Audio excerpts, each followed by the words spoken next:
साबूदाने की खिचड़ी तो हम सभी को बहुत पसंद होती है और व्रत उपवास में हम अक्सर साबूदाने की खिचड़ी बनाना पसंद करते हैं।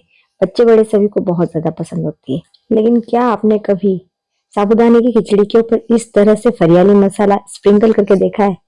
बहुत ही मजेदार लगती है ये साबूदाने की खिचड़ी जब हम इस मसाले को इसके ऊपर इस तरीके से डालते हैं। तो चलिए आज हम बनाते हैं ये फरियाली चटपटा सा साबूदाने खिचड़ी का मसाला।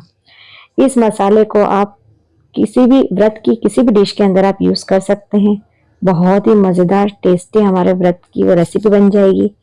इसे आप साल भर तक स्टोर करके रख सकते हैं। जब कोई भी व्रत या फरियाली आइटम आपको बनाना हो ना, तो उसमें आप आराम से यूज कीजिए, बहुत ही मजेदार लगता है। तो चलिए इस मसाले को हम बनाना स्टार्ट करते हैं। लेकिन रेसिपी शुरू करने से पहले आप सभी से निवेदन है, अगर मेरी ये रेसिपी आपको थोड़ी सी भी अच्छी लगती है ना, तो लाइक जरूर कीजिए। चैनल को यदि सब्सक्राइब नहीं किया है तो आपके अपने चैनल जंक्शन टेस्ट को आप जरूर से सब्सक्राइब कर दीजिए। तो चलिए इस रेसिपी को हम बनाना स्टार्ट करते हैं। साबूदाने खिचड़ी का मसाला बनाने से पहले सबसे पहले मैं आपको चाट मसाला बनाना बताऊंगी। ये फरियाली चाट मसाला है। इससे आप किसी भी फ्रूट्स पर आप आराम से स्प्रिंकल कर सकते हैं। सिंपल जैसे हम चाट मसाले का यूज करते हैं, बिल्कुल आप उपवास में इस चाट मसाले का उपयोग कर सकते हैं। तो चलिए इस मसाले को हम बनाते हैं। तो इसे बनाने के लिए यहाँ पर मैंने कढ़ाई ली है, उसे गैस पर रख दिया है। अब यहाँ पर मैंने धनिया लिया है, जो सूखा वाला धनिया होता है ना, वो मैंने लिया है। तो वो लगभग मैंने ले लिया है 3 चम्मच।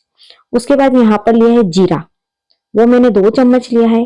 उसके बाद मैंने ली है काली मिर्च, 1 चम्मच भरकर मैंने काली मिर्च ली और आधा चम्मच मैंने यहाँ पर अजवाइन ली। ये सारी चीजें हमने इस पैन के अंदर डाल दी और लो मीडियम फ्लेम पर हम इसे सेक लेंगे। सेकना हमें तब तक है जब तक कि इसमें से खुशबू नहीं आने लगे। खुशबू आएगी इसका मतलब आप ये समझिए कि ये सिक चुका है। ये देखिए हल्का सा कलर भी इसका चेंज हो जाता है। तो लगभग सिक चुका है। गैस की फ्लेम को मैंने बंद कर दिया है और अब हम इसे ठंडा होने के लिए छोड़ देंगे। जब ये बहुत अच्छे तरीके से ठंडा हो जाएगा ना, उसके बाद हम मिक्सर जार के अंदर इसे ग्राइंड कर लेंगे। बिल्कुल बारीक हमें इसे पीसना है। ध्यान रखिए कि ठंडा होने के बाद ही आप इसे पीसिए, नहीं तो हल्का सा मॉइस्ट हो जाएगा और जब इस मॉइस्ट मसाले को आप रखेंगे ना, तो ये खराब होने के चांसेस बढ़ जाते हैं। उसके बाद आधा चम्मच मैंने इसके अंदर अमचूर पाउडर लिया है और टेस्ट के अकॉर्डिंग मैंने नमक लिया है। ये सारी चीजें हमने बहुत अच्छे से ग्राइंड कर ली है और आप देखिए ये हमारा चाट मसाला रेडी है। ये फरियाली चाट मसाला है। आप इसे फरियाल में आराम से यूज कर सकते हैं। चाहे तो आप इसे फ्रूट्स पे आप स्प्रिंकल कर सकते हैं, चाहे तो आप फरियाली पकौड़े बनाते हैं वो उसमें यूज कर सकते हैं, चाहे तो दही वगैरह में भी इसका यूज कर सकते हैं। तो ये हमारा चाट मसाला रेडी है। इसे आप साल भर तक आराम से कांच की शीशी में स्टोर करके रख सकते हैं। तो चलिए जो साबूदानी खिचड़ी का मसाला हम बनाने वाले हैं ना, उसमें इसका हम यूज करने वाले हैं। तो एक वीडियो के अंदर मैं आपको 2 रेसिपी बनाना बता रही हूँ।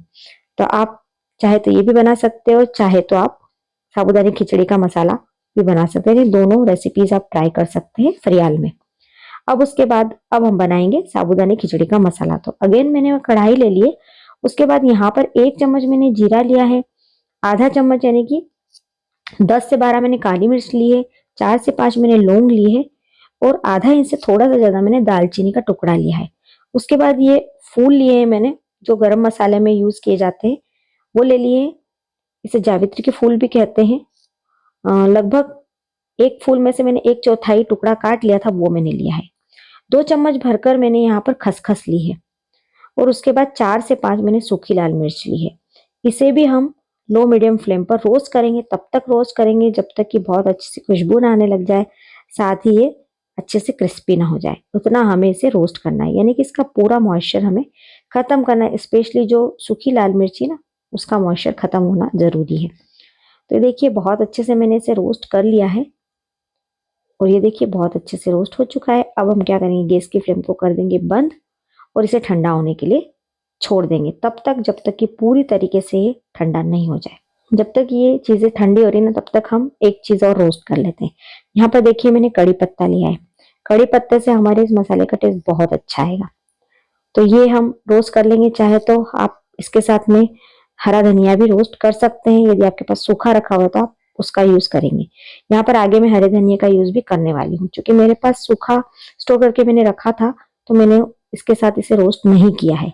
अगर आपके पास सूखा धनिया नहीं है ना, तो आप इन कड़ी पत्ते के साथ आराम से इसे रोस्ट कर सकते हैं। देखिए बहुत अच्छे से रोस्ट हो चुका है। अब सारी चीज जब ठंडी हो जाएगी ना, उसके बाद हम इसे ग्राइंड करेंगे। तो देखिए पहले हमने जो मसाले रोस्ट किए थे वो अच्छे से ठंडे हो चुके हैं, तो हम इस जार के अंदर डाल लेंगे।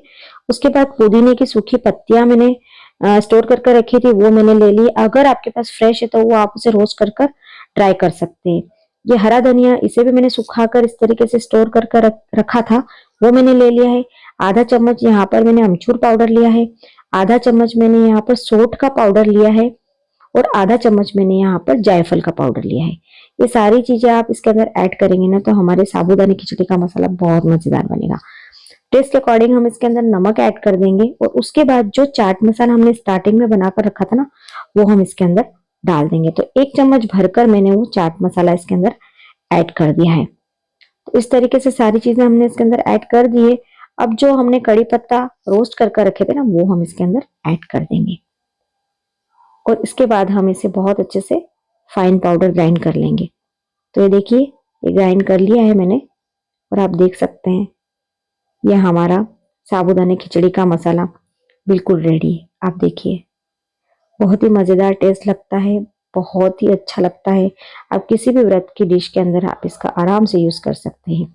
अब इस तरीके की कांच की शीशी आप ले लीजिए, और उसके अंदर आप इसे स्टोर कर दीजिए। साल भर तक इसका कुछ नहीं पकड़ेगा। ध्यान रखिए, इसके अंदर आप गीला चम्मच मत डालिए।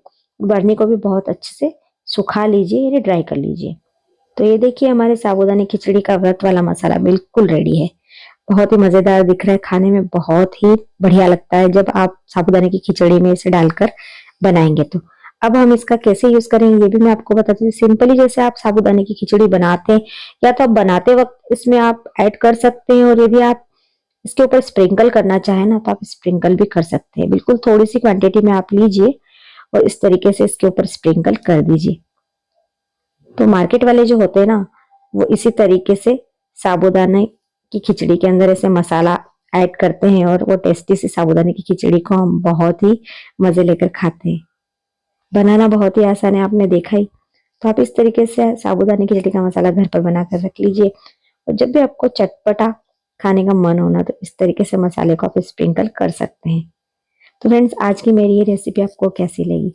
अच्छी लगी है तो लाइक जरूर कीजिए, कमेंट कीजिए, अपने नियर और डियर को जरूर से शेयर कीजिए। बहुत जल्दी ही मिलूंगी ऐसी मजेदार सी यूनिक सी रेसिपी के साथ में। Bye bye friends, take care, thank you for watching, bye.